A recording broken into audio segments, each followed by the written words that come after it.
பழைய ஏசியை வைத்துள்ளீர்களா? உங்களுக்காகவே ஒரு திட்டத்தை தயாரித்துள்ளது மத்திய அரசு. கோடைக்காலம் தொடங்கியுள்ள நிலையில் அனைத்து வீடுகளிலும் ஏசிக்கள் இயங்க தொடங்கிவிட்டன. இதனால் இரவு நேரங்களில் மின் நுகர்வு அதிகரித்து தேவை அதிகரித்துள்ளது. 2023-2024 ஆண்டில் நாடு முழுவதும் வீடுகளில் 1,09,00,000 ஏசிக்கள் பயன்பாட்டில் இருந்த நிலையில் அது இன்னும் 3 ஆண்டுகளில் மேலும் 21% அதிகரிக்கும் என தெரிகிறது. மேலும் கடந்த 2023-2024 நிதியாண்டில் மட்டும் ஏசி உள்ளிட்ட குளிர்சாதனங்கள் மொத்த மின் உற்பத்தியில் 25% பயன்படுத்தியுள்ளன. இந்நிலையில் அதிக மின்சாரத்தை எடுத்துக் கொள்ளும் பழைய ஏசிக்களை உபயோகத்திலிருந்து நீக்க மத்திய அரசு ஒரு திட்டத்தை முன்னெடுத்துள்ளதாக கூறப்படுகிறது. அதன்படி 8 ஆண்டுகள் பழைய ஏசிக்களை மாற்றிவிட்டு புதிய ஏசி வாங்குவோருக்கு ஊக்கத்தொகை அல்லது மின் கட்டணத்தில் சலுகை வழங்கப்படும் என தெரிகிறது.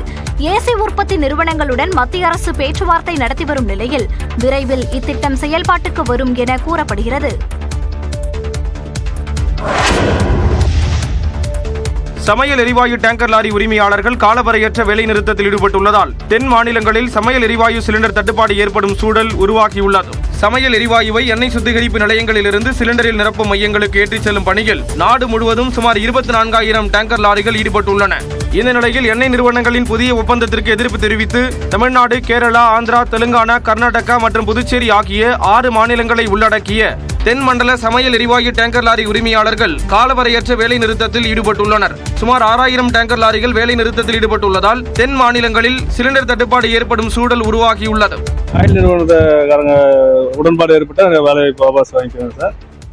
அவங்க கட்டுப்பாடு தகர்த்தில்லைன்னா தொடர்ந்து நீடிக்கும். இது ஒவ்வொரு பிளான்ட்டுக்கும் நாங்கள் கொண்டு போகிற லோடு ஸ்டாப் ஆயிடுங்க. அப்புறம் அங்கே கேஸ் அங்கே ஃபில்லிங் ஆக முடியாத சிலிண்டர் தட்டுப்பாடு வருங்க. பழைய வாடகை முறையை கடைபிடிக்க வேண்டும், 3 அச்சு லாரிகளுக்கு முன்னுரிமை என்ற விதியை தளர்த்தி 2 அச்சு லாரிகளை ஒப்பந்தத்தில் சேர்க்க வேண்டும் என்பன உள்ளிட்ட கோரிக்கைகளை லாரி உரிமையாளர்கள் முன்வைத்துள்ளனர்.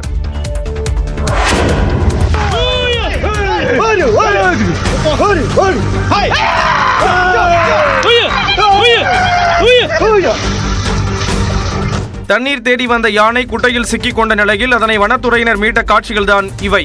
கிருஷ்ணகிரி மாவட்டம் ஓசூரை அடுத்த தேன்கனிக்கோட்டை வனப்பகுதியில் பெட்டமுகிலாலம் அருகே உள்ள மூலுகரை கிராமத்தில் தண்ணீர் தேடி வந்த ஒற்றை யானை குட்டையில் சிக்கிக் கொண்டது. சகதியால் குட்டையை விட்டு வெளியே வர முடியாமல் தவித்த யானை குறித்து அப்பகுதி மக்கள் வனத்துறையினருக்கு தகவல் கொடுத்தனர். தகவலின் பேரில் நிகழ்விடத்திற்கு சென்ற வனத்துறையினர் பொக்லைன் வாகனத்தின் உதவியுடன் யானை வெளியே செல்ல வழி ஏற்படுத்தி கொடுத்தனர். அதன்பின் குட்டையிலிருந்து மெல்ல எழுந்த யானை பொக்லைன் வாகனத்தை நோக்கி ஆக்ரோஷமாக சென்றது. அங்கிருந்த மக்கள் கூச்சலிட்டதும் யானை வனப்பகுதியை நோக்கி சென்றது.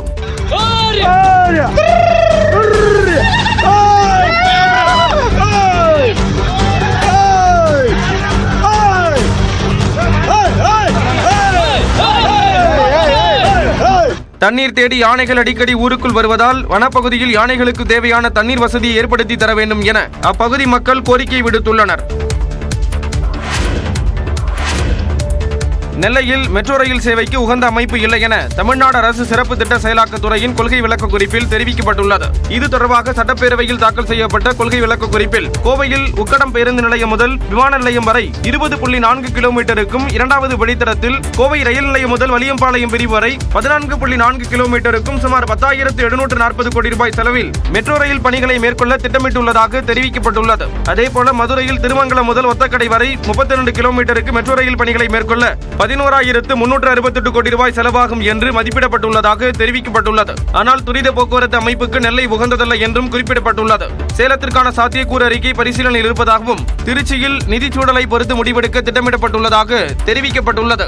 சென்னை மெட்ரோ ரயில் 1ஆம் கட்டம் விமான நிலையம் முதல் கிளாம்பாக்கம் வரை நீட்டிப்பு தொடர்பான விரிவான திருத்த திட்ட அறிக்கை அரசுக்கு சமர்ப்பிக்கப்பட்டுள்ளதாகவும் 2வது வழித்தடத்தை நீட்டித்தல், 3வது வழித்தடத்தை சிறுச்சேரி கேளம்பாக்கம், கேளம்பாக்கம் ஆம்பாக்கம், வண்டலூர் கிளாம்பாக்கம் வரை நீட்டித்தல், 4வது வழித்தடத்தை பூந்தமல்லி புறவழிச்சாலை திருப்பெரும்பூர் வரை நீட்டித்தல், 5வது வழித்தடத்தை திருமங்கலம், முகப்பேர், அம்பத்தூர் ஆவடி வரை நீட்டித்தல் தொடர்பான திட்ட அறிக்கையும் அரசிடம் சமர்ப்பிக்கப்பட்டுள்ளதாக தெரிவிக்கப்பட்டுள்ளது. மறைந்த அதிமுக முன்னாள் எம்எல்ஏ கருப்பசாமி பாண்டியன் உடலுக்கு அக்கட்சியின் பொதுச் செயலாளர் எடப்பாடி பழனிசாமி நேரில் அஞ்சலி செலுத்தினார். அதிமுக அமைப்புச் செயலாளரும் முன்னாள் சட்டமன்ற உறுப்பினருமான கருப்பசாமி பாண்டியன் வயது மூப்பு காரணமாக உடல்நலம் பாதிக்கப்பட்டு காலமானார். அவரது உடல் பாளையங்கோட்டையை அடுத்து அவரது சொந்த கிராமமான திருத்து கிராமத்தில் உள்ள இல்லத்தில் அஞ்சலிக்காக வைக்கப்பட்டது. அரசியல் பிரமுகர்களும் பொதுமக்களும் அஞ்சலி செலுத்தினர். அந்த வகையில் அதிமுக பொதுச் செயலாளர் எடப்பாடி பழனிசாமி, முன்னாள் அமைச்சர்கள் ராஜேந்திர பாலாஜி, கடம்பூர் ராஜு உள்ளிட்டோர் கருப்பசாமி பாண்டியன் உடலுக்கு நேரில் இறுதி மரியாதை செய்தனர். மேலும் அவரது குடும்பத்தினருக்கு ஆறுதல் தெரிவித்தனர். இதனைத் தொடர்ந்து செய்தியாளர்களை சந்திக்க தயாரான எடப்பாடி பழனிசாமி, ராஜேந்திர பாலாஜியை வர சொல்லுங்க என்பதற்கு பதிலாக செந்தில் பாலாஜியை வரச் சொல்லுங்க என வாய் தவறி குறிப்பிட்டார். Senthil Balaji sir, Rajendra Balaji, Senthil Balaji sir, Rajendra Balaji. இதனால் அங்கிருந்த கட்சி நிர்வாகிகள் திடுக்கிட்டனர். பின்னர் கட்சிக்கு தூணாக இருந்த கருப்பசாமி பாண்டியனின் மறைவு அதிமுகவுக்கு பேரிழப்பு என்றார். டெல்லி சென்றடைந்த தமிழ்நாடு பாஜக தலைவர் அண்ணாமலை செய்தியாளர்களை வெள்ளிக்கிழமை சந்திப்பதாக கூறினார்.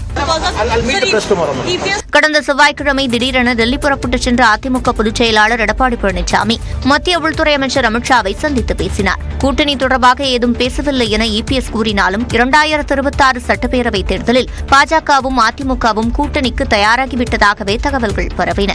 இந்த சூழ்நிலையில் தமிழ்நாடு பாஜக தலைவர் அண்ணாமலை புதன்கிழமை காலை திடீரென டெல்லி புறப்பட்டுச் சென்றார். மத்திய உள்துறை அமைச்சர் அமித்ஷாவை அண்ணாமலை சந்தித்து பேசுவார் என கூறப்படுகிறது. மத்திய உள்துறை அமைச்சர் அமித்ஷாவுக்கு எதிராக மாநிலங்களவையில் காங்கிரஸ் கொண்டு வந்த உரிமை மீறல் நோட்டீஸ் நிராகரிக்கப்பட்டுள்ளது. மாநிலங்களவையில் பேரிடர் மேலாண்மை சட்ட மசோதா மீது பேசிய மத்திய உள்துறை அமைச்சர் அமித்ஷா, பிரதமரின் தேசிய பேரிடர் நிவாரண நிதியை ஒரு குடும்பம் மட்டுமே பயன்படுத்தியதாக சோனியா காந்தி குறித்து மறைமுகமாக குறிப்பிட்டார். இந்நிலையில் சோனியா காந்திக்கு அவப்பெயர் ஏற்படுத்தும் வகையில் அமித்ஷா பேசியதாக கூறி அவருக்கு எதிராக காங்கிரஸ் மாநிலங்களவை கொறடா ஜெய்ராம் ரமேஷ் உரிமை மீறல் தீர்மான நோட்டீஸ் அளித்தார். எனினும் இந்த நோட்டீஸை எடுக்க மாநிலங்களவை தலைவரான குடியரசு துணைத் தலைவர் ஜெகதீப் தங்கர் மறுப்பு தெரிவித்தார். ஜெய்ராம் ரமேஷ் அளித்த நோட்டீஸை கவனத்துடன் படித்ததாகவும் அதில் குறிப்பிடப்பட்டுள்ள அம்சங்களில் உரிமை மீறல் ஏதும் இல்லை என்பதால் நிராகரித்ததாக குறிப்பிட்டுள்ளார்.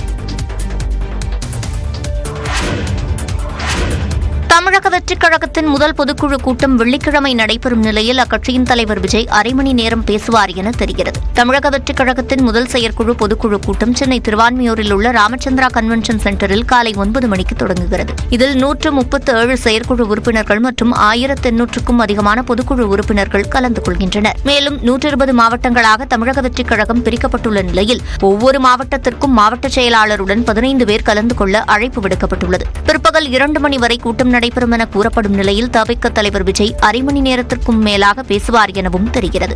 முக்கிய தீர்மானங்களும் நிறைவேற்றப்படும் நிலையில் பங்கேற்கும் அனைவருக்கும் மதிய உணவு வழங்க ஏற்பாடு செய்யப்பட்டுள்ளது. 1 முதல் 8ஆம் வகுப்பு வரையிலான இறுதித் தேர்வு வினாத்தாள் கசிந்தால் ஒழுங்கு நடவடிக்கை எடுக்கப்படும் என பள்ளிக்கல்வித்துறை எச்சரிக்கை விடுத்துள்ளது. நடப்பு கல்வியாண்டில் டிசம்பர் மாதம் நடைபெற்ற 2ஆம் பருவத் தேர்வு வினாத்தாள் ஒரு சில மாவட்டங்களில் தேர்வுக்கு முன்னதாக சமூக வலைதளங்களில் வெளியாகி சர்ச்சையானது. இந்த நிலையில் நடுநிலை பள்ளிகளுக்கான ஆண்டு இறுதித் தேர்வு வரும் 8ஆம் தேதி முதல் 24ஆம் தேதி வரை நடைபெற உள்ளது.